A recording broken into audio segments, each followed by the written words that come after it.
अब जो हम जिन्स परस्ती के हवाले से पाकिस्तान में ये जो 4 वर्ड है इनको ख़त्म कर दिया जाए, ये बिल इस्लामी है। बिस्मिल्लाहिर्रहमानिर्रहीम, अस्सलाम वालेकुम। मैं हूँ एडवोकेट मियाँ सदी अब्बास त्योका और आप देख रहे हैं हमारा YouTube channel daily law point. आज ये मेरे पास मौजूद है जनाब, जो हम जिन्स परस्ती के हवाले से पाकिस्तान में एक कानून पास होने जा रहा है। इस पर मुख्तलिफ जो कमेंट्स हैं सोशल मीडिया पर, इसके हवाले से बात हो रही है।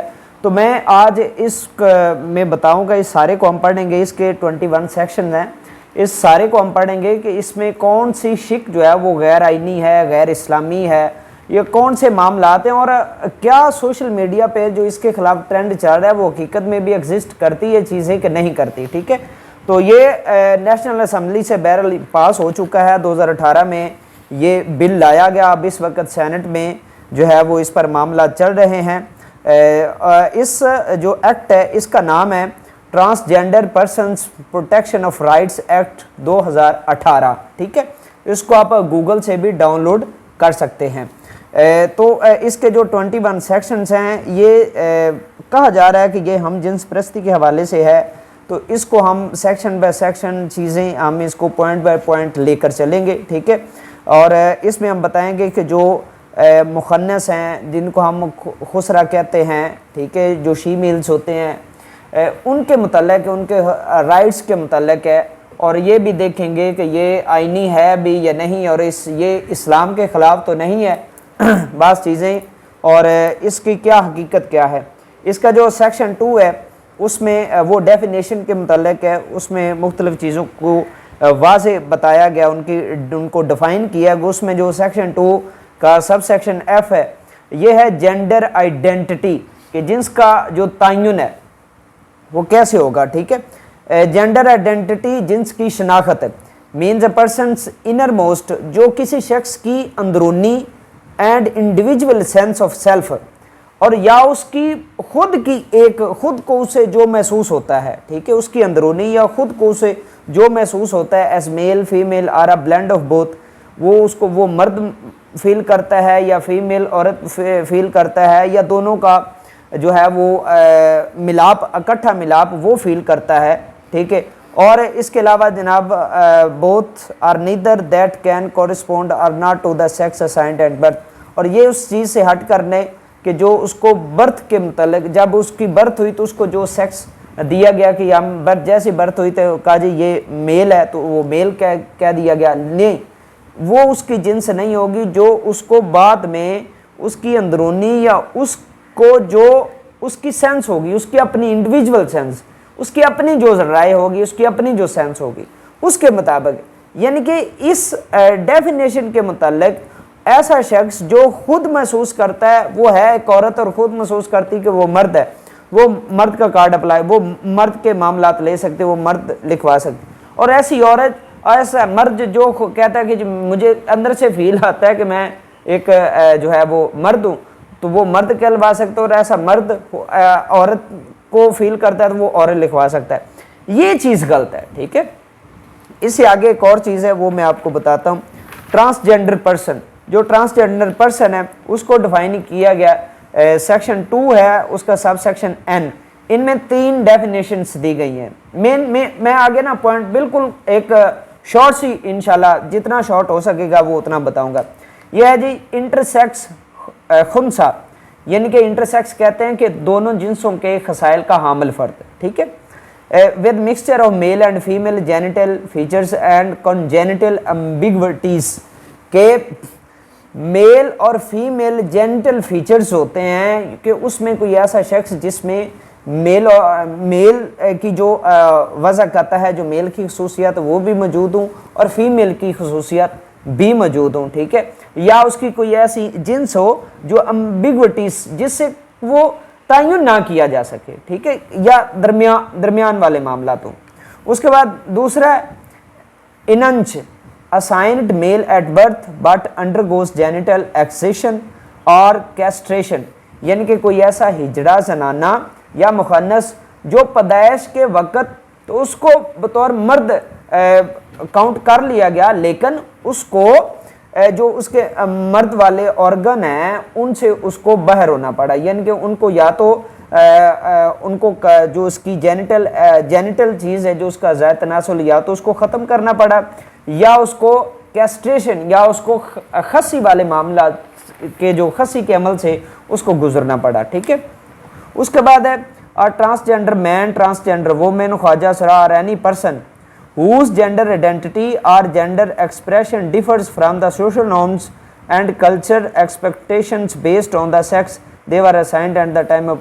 कोई भी ट्रांसजेंडर मैन या ट्रांसजेंडर वोमेन या ख्वाजा सरा या कोई ऐसा शख्स जो सोशल मामलात के हवाले से उसको उसकी जिन्स के तयन के हवाले से मामलात करें, यानी कि समाज में उसको अगर वो मर्द है तो जो हमारा मुआशरा उसको बतौर मर्द तस्लीम ना करे। ठीक है, लेकिन इससे पहले वाली जो डेफिनेशन है कि वो खुद ही वो आगे आ रही है जनाब। ये उसके बाद है सेक्शन नंबर 3 है recognition of identity of transgender person, कि ट्रांसजेंडर पर्सन जो है जो खुसरा है जो मुखन्नस है उसकी जो आइडेंटिटी है उसकी जो शनाख्त है वो कैसे रिकॉग्नाइज होगी, वो कैसे उसका तयन किया जाएगा। और transgender person shall have a right to be recognised as per his or her self perceived gender identity, यानी कि उस मुखन्नस को ये हक हासिल है वो कि वो अपने आप अपनी जो वो परसीव करता है, जो वो सोचता है कि मैं हूँ, वही शनाख्त का वो हकदार है। ठीक है, जो वो सोचता है। अगर एक औरत सही औरत हो, वो सोचती है कि मैं मर्द हूँ, वो जी मर्द का कार्ड बन जाएगा, और अगर एक मर्द है तो वो सोचता है जी मैं औरत हूँ, तो वो औरत का कार्ड बन जाएगा। ठीक है, ये चीज़ गलत है। और वो कहता है कि इस चीज़ को वो सेल्फ परसीव्ड जेंडर आइडेंटिटी का जो मैटर है कि वो जैसे खुद महसूस करता है, ठीक है, इस चीज़ को वो नादरा में भी रजिस्टर करवा सकता है और नादरा वाले उसका जो जेंडर है वो चेंज करेंगे। ठीक है, नादरा वाले उसका जेंडर है वो चेंज करेंगे। ठीक है, उसके बाद चंद एक वर्ड्स हैं, transgender person already issued CNAC by NADRA shall be allowed to change the name and gender according to his or her self perceived identity, यानी कि अगर किसी ट्रांसजेंडर पर्सन का जो जेंडर है वो पहले डिक्लेयर कर दिया गया है, पहले वो उसको जिस भी मामला डिक्लेयर कर दिया गया तो वो बाद में खुद महसूस करता है जी ये मेरा जेंडर नहीं, मेरा मेल जेंडर है, मेरा फीमेल जेंडर, तो उसके मुताबिक उसका ID कार्ड बना दिया जाएगा। ये चीज़ जो है ये गैर इस्लामी है, ये चीज़ जो है ये बिल्कुल, क्योंकि इस हवाले से सिर्फ एक काम किया जाए कि मेडिकल बोर्ड का तयन किया जाए। ठीक है, मेडिकल बोर्ड में कोई ऐसा शख्स जिसकी जिन्स के हवाले से कुछ एम्बिग्विटीज़ हों या कम्प्लेक्शंस हों, ठीक है, तो उसको उस मेडिकल बोर्ड की तरफ रेफ़र किया जाए। मेडिकल बोर्ड उसका तिब्बी और साइकोलॉजिकल उसका मुआयना करे और उसके बाद उसकी जो जिन्स है, जो उसका जेंडर है, उसका तयन करे। ठीक है, सिर्फ इतना अगर इसमें कर लिया जाए और ये सेल्फ परसीव्ड जेंडर आइडेंटिटी के जो वर्ड हैं अगर इनको ख़त्म कर दिया जाए तो ये बिल्कुल मेरा ख्याल है, ये मेरी अपनी ऑब्जर्वेशन है कि ये फिर as per injunctions of Quran and सुन्ना होगा, ये इस्लाम के मुताबिक होगा और आने पाकिस्तान के भी मुताबिक होगा।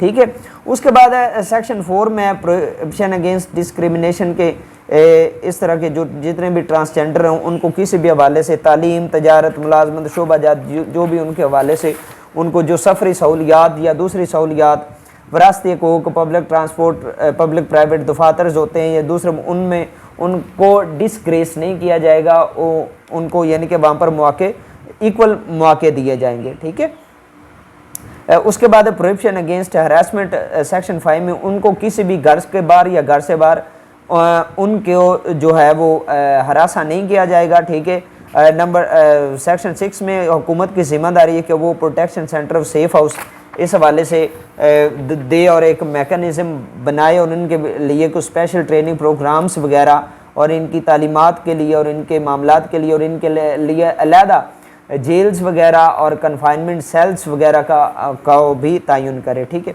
उसके बाद है कि इनके जो वरासती मामलात हैं सेक्शन 7 में, वो इनके वरासती मामलात इनको दिए जाएं, लेकिन इनको कैसे इनका हिस्सा मिलेगा, जो उनकी जेंडर नादरा की तरफ से जो भी वो कहेंगे कि अगर वो ट्रांसजेंडर मेल है, अगर वो मर्द मुखन्नस हैं तो उनको एक मर्द का हक मिलेगा, अगर वो औरत मुखन्नस हैं तो उनको एक औरत का जो है वो हक मिलेगा। ठीक है, और अगर जनाबे वाला वो जो है वो ना मर्द में आते हैं ना औरत में आते हैं, तो फिर उनको मर्द और औरत का जो एक एवरेज है वो हिस्सा निकाल कर वो उनको दिया जाएगा। ठीक है।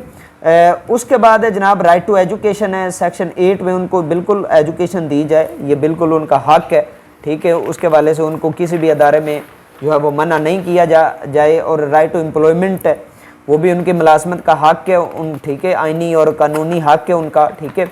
राइट टू वोट, उनके वोट का भी हक है सेक्शन 10 में। सेक्शन 11 में पब्लिक ऑफिस को भी वो होल्ड कर सकते हैं, उनका हक है। सेक्शन 12 में उनके पास सेहत का भी हक है, वो अपने मेडिकल वगैरह सारे मामला कर सकते हैं। और सेक्शन 13 में उनको किसी भी जगह पे असेंबल होने का भी हक है, इकट्ठा होने का, मामला करने का। उसके बाद सेक्शन 14 में है कि वो पब्लिक प्लेसेस पर भी जा सकते हैं। सेक्शन 15 में प्रॉपर्टी के हवाले से भी उनके पास हक है कि वो उसको सेल परचेज, लीज वगैरह, रेंट वगैरह पर ले दे सकते हैं। उसके बाद जो उनके फंडामेंटल राइट्स हैं जो कॉन्स्टिट्यूशन ऑफ पाकिस्तान में हैं, ठीक है, वो बिल्कुल उनका हक है। उसके बाद सेक्शन 17 है कि उनको अगर कोई जो है वो डराता है, धमकाता है, उनको कोई जो बेगिंग के लिए, मांगने के लिए अगर कोई उनको मजबूर करता है तो उसको 6 माह तक की उस शख्स को सज़ा हो सकती है। ठीक है। और जनाब 18 में है कि वो जो कोई भी जो मुखन्नस है वो जो सूबाई मुतसब है उनको एप्लीकेशन दे सकते हैं। National commission for status of women उनको एप्लीकेशन दे सकते हैं। National commission of human rights उनको एप्लीकेशन दे सकते हैं, और कोई भी फॉरम जो है वो अडॉप्ट कर सकते हैं।